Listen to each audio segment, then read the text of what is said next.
This is a video of the Applied Neuroscience Incorporated's Brain Surfer program that runs inside of the NeuroGuide software.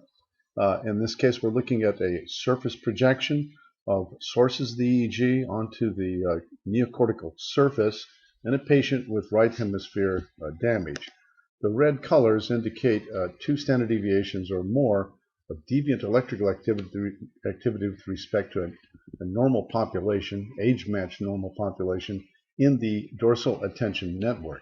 We can rotate the brain and see that actually there is very little activity that's deviant from normal in the left hemisphere, which is not an injured part of the brain. And we can zoom in if we wish to examine more details of the deviation from normal as in terms of the gyri and sulci of the brain. We can zoom back out. We can also look at the nodes that, or the Brodmann areas that constitute nodes of the dorsal attention network and examine them in detail. In this case, it's with a 100% transparency. We can make that less transparent by changing it slightly. And then, of course, we can zoom in and zoom out of the nodes that are deviant from normal of this network involved in attention. We also have the ability to look at the connectivity between the nodes that comprise the dorsal attention network. In this case, we're looking at coherence of that same network.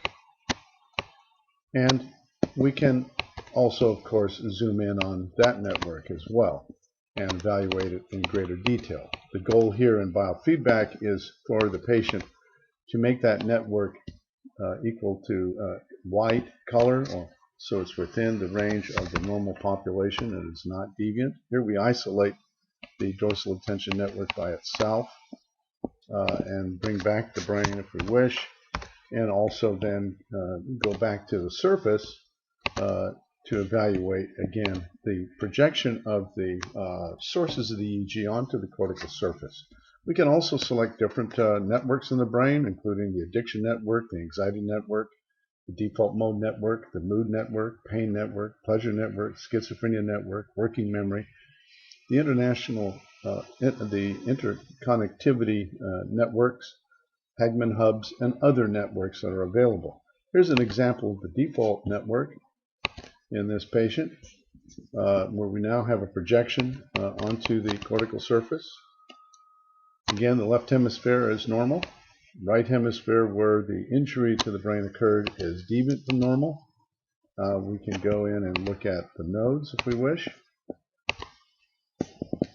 And we, of course, can zoom in onto the default network. And then we can look at coherence of that network as well. And this is the interconnections between the default nodes of the default network. And then we go back to the surface projection of the deviant electrical activity in that part of the brain. This is the Brain Surfer program, and it will be released soon along with other new features. But this is a heads up on a new procedure, particularly the projection of the sources onto the neocortical surface.